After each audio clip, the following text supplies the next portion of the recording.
आज की इस वीडियो का टॉपिक है कि how to improve power factor using capacitor. Capacitor को लगा करके हम कैसे पावर फैक्टर को इम्प्रूव कर सकते हैं। अक्सर आपने देखा होगा कि पावर फैक्टर को इम्प्रूव करने के लिए सभी लोग यही कहते हैं कि कैपेसिटर लगा दो, कैपेसिटर ज़्यादा से ज़्यादा ऑन कर दो। इंडस्ट्री में भी और घरों में भी लोग सलाह देते हैं कि कैपेसिटर लगा दीजिए, उससे पावर फैक्टर आपका इम्प्रूव हो जाएगा। तो ऐसा कैसे होता है, कैपेसिटर कैसे पावर फैक्टर को इम्प्रूव कर देता है, इस वीडियो में हम इस टॉपिक को अच्छे से क्लियर करेंगे। इंटरव्यू में भी आपसे हो सकता है यह क्वेश्चन पूछ लिया जाए, तो उसमें आपको क्या जवाब देना है वो भी आप अच्छे से समझ जाएंगे और इस टॉपिक से रिलेटेड और कई सारे कन्फ्यूजन्स को इस वीडियो में दूर करेंगे। तो पूरी वीडियो को ध्यानपूर्वक लास्ट तक जरूर देखिएगा, उससे आपके ये सारे कन्फ्यूजन दूर हो जाएंगे। तो देखिए, हमारा जो भी इलेक्ट्रिकल सिस्टम होता है उसमें दो प्रकार की एनर्जी होती है। पहला होता है एक्टिव पावर और दूसरा होता है रिएक्टिव पावर। दो प्रकार की पावर होती है, जिसमें से जो हमारा एक्टिव पावर होता है वो तो एक्चुअल में एक्टिव पावर होता ही होता है, मतलब जो हमें एक्चुअल में मिल जा रहा है, जो पावर हम यूज़ कर लेते हैं वही हमारा एक्टिव पावर होता है। लेकिन जो हमारा रिएक्टिव पावर होता है यही सारा खेल बिगाड़ देता है। रिएक्टिव पावर जो होता है यह जितना ही ज़्यादा होगा हमारे जो सिस्टम की इफिशिएंसी है वह डाउन होती चली जाएगी। कुल मिलाकर के जो हमारा पावर फैक्टर है वह भी डाउन होता चला जाएगा और हमें जो चीज़ जितना हमें मिलना चाहिए वो चीज़ हमें नहीं मिलेगी। जैसे कि एग्जांपल ले लेते हैं कि यदि हमारा पावर फैक्टर डाउन हो गया, मान लेते हैं हम कि यदि हमें 100 एम्पियर की रिक्वायरमेंट है, तो यदि हमारा पावर फैक्टर 100 एम्पियर है, यदि पावर फैक्टर होता है जो हमारा वह 0 to 1 के बीच में वेरी करता है, इससे ना नीचे जाएगा ना इससे ऊपर जाएगा, पावर फैक्टर इसी के बीच में घूमता है। तो 100 एम्पियर मान लीजिए हमें मिलना चाहिए। अब हमारा पावर फैक्टर यदि 1 है तो हमें 100 एम्पियर पूरा का पूरा मिल जाएगा। देखिए पावर फैक्टर की कितनी कीमत, कितनी ज़रूरत होती है, कितनी कीमत होती है। अगर हमारा 100 एम्पियर ही है, अगर इस हमारा पावर फैक्टर 0.9 हो जाए तो देखिए कितना हो जाएगा। 0.9 का हम 100 में मल्टीप्लाई करेंगे तो हो जाएगा हमारा 90। अगर हमारा 100 एम्पियर ही है, अगर पावर फैक्टर 0.8 हो जाए तो हमारा 80 हो जाएगा। अगर 100 एम्पियर ही है, अगर पावर फैक्टर हमारा 0.7 हो जाए तो 70 एम्पियर हमें मिलेगा। तो देखिए जैसे जैसे आपका पावर फैक्टर डाउन होता जाएगा वैसे वैसे जो आपकी इफिशिएंसी है, मतलब मिला करके जो आपको रिजल्टेंट मिलना है, जो आप एनर्जी यूज़ करेंगे वो हमारी कम होती चली जाती है। तो इसीलिए पावर फैक्टर की बहुत ज़्यादा ज़रूरत होती है और यह पावर फैक्टर सीधा सीधा उसका संबंध होता है रिएक्टिव पावर से। तो यदि हम इस रिएक्टिव पावर को लो कर दें, कम कर दें, तो हमारे सिस्टम की इफिशिएंसी बढ़ जाएगी। क्योंकि यदि पावर रिएक्टिव पावर यदि हमारा कम हो जाएगा तो उससे हमारा जो पावर फैक्टर है वह बढ़ जाएगा और पावर फैक्टर जब हमारा बढ़ जाएगा तो हमें इफिशिएंसी हमारी सही हो जाएगी हमारे सिस्टम की। तो अब बात आती है कि जो हमारा रिएक्टिव पावर है वो हमारा आता कहाँ से है और उसको हम कैसे सही कर सकते हैं।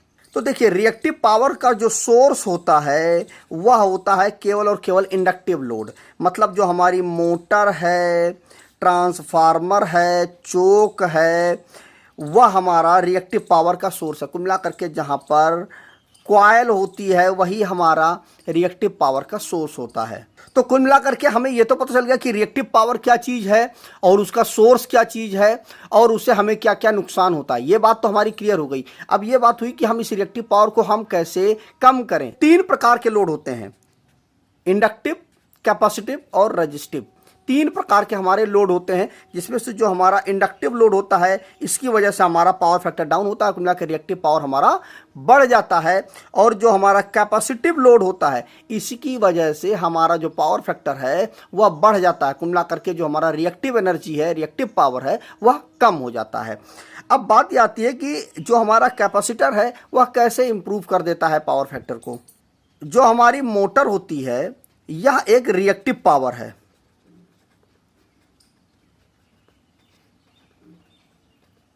और जो हमारा कैपेसिटर होता है यह भी एक रिएक्टिव पावर है, रिएक्टिव पावर है।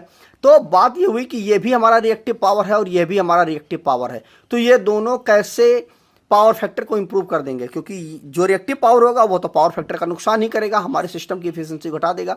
जो हमारा मोटर की जो रिएक्टिव पावर होती है या किसी कॉइल की जो रिएक्टिव पावर होती है उसको हम लैगिंग रिएक्टिव पावर कहते हैं और जो हमारा कैपेसिटर का जो हमारा रिएक्टिव पावर होता है इसको लीडिंग रिएक्टिव पावर कहते हैं। तो यह हमारा लैगिंग रिएक्टिव पावर है और यह हमारा लीडिंग रिएक्टिव पावर है। 3 प्रकार के हमारे लोड हैं।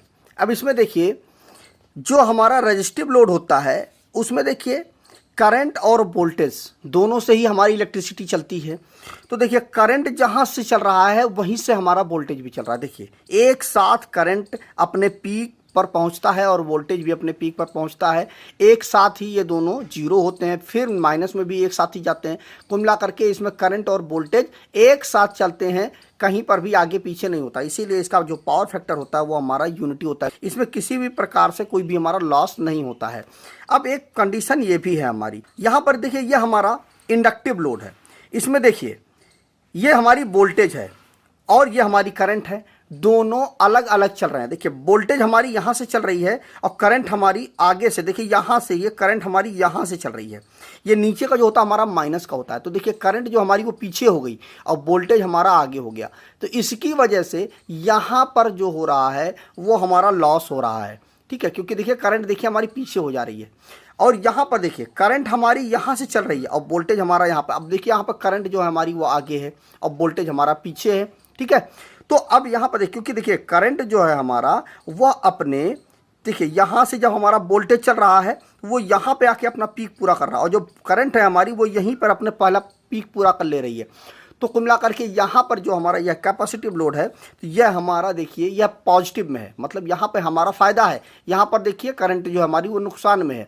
तो कुल मिला करके बात ये हुई कि ये देखिए यहाँ पर यह जो हमारा करंट है और यहाँ पर जो हमारा करंट है, यहाँ पर कम है हमारी करंट और यहाँ पर हमारी करंट ज़्यादा है। तो ये दोनों मिल करके एक दूसरे को कैंसिल आउट कर देते हैं, ख़त्म कर देते हैं, जिससे कि क्या होता है कि काफ़ी हद तक जो हमारा पावर फैक्टर है वह इम्प्रूव हो जाता है। मतलब यहाँ पर जो हमारा नुकसान हो रहा है वो यहाँ के करंट से हमारा यहाँ पर फुलफिल हो जाएगा और जिससे कि हमारा जो इफ़िशेंसी है वह हमारी बेटर हो जाएगी। आप, मुझे उम्मीद है कि आपको ये समझ में आ गया होगा। देखिए करंट हमारी यहाँ से चल जा रही है, क्योंकि देखिए करंट जो हमारी पीछे है यहाँ से आ रही है और जो यहाँ पर देखिए करंट हमारी यहाँ से आ रही है। यहाँ पर देखिए करंट और वोल्टेज एक साथ चल रहे हैं तो कोई दिक्कत नहीं है, लेकिन यहाँ पर देखिए करंट पीछे है और यहाँ पर करंट हमारी आगे है। तो ये दोनों जब हम क्या करते हैं कि जब हमारा इंडक्टिव लोड चल रहा होता है उसके साथ जब हम कैपेसिटिव लोड को लगाते हैं तो यह कैपेसिटिव लोड क्या करता है, करंट को लीड करा देता है, करंट हमारी आगे चलने लगती है। तो जब यहाँ पर क्या था, करंट हमारी पीछे चल रही थी और यहाँ पर करंट हमारी आगे चलने लगती है, तो दोनों मिल करके क्या होता है, कैंसिल आउट हो जाता है, दोनों चीज़ें बैलेंस हो जाती हैं और बैलेंस होकर के जो पावर फैक्टर हमारा कुल मिला करके करंट और वोल्टेज एक साथ आने की कोशिश करने लगते हैं। मतलब जैसे हमारा रजिस्टिव पावर होता है, ये दोनों एक साथ आने की कोशिश करने लगते हैं, जिसकी वजह से जो हमारा पावर फैक्टर है वह इम्प्रूव हो जाता है। तो मुझे उम्मीद है कि आपको यह कॉन्सेप्ट अच्छे से क्लियर हो गया होगा कि कैपेसिटर कैसे पावर फैक्टर को इम्प्रूव करता है। वह इसीलिए करता है कि यहाँ से जो हमारा इंडक्टिव लोड से जो हमारा लॉस हो रहा है वह कैपेसिटिव लोड से वो हमारी फुलफिल हो जाती है करंट की रिक्वायरमेंट, और हमारा जो पावर फैक्टर है वह इम्प्रूव हो जाता है और जो हमारा सिस्टम है वह स्मूथ हो जाता है। तो मुझे उम्मीद है कि आपको यह कॉन्सेप्ट अच्छे से क्लियर हो गया होगा। तो वीडियो अगर अच्छा लगा हो तो वीडियो को शेयर कर दीजिएगा अपने दोस्तों के साथ, जिससे उनको भी ये टॉपिक अच्छे से क्लियर हो जाए। तो आज की इस वीडियो में बस इतना ही। नमस्कार दोस्तों।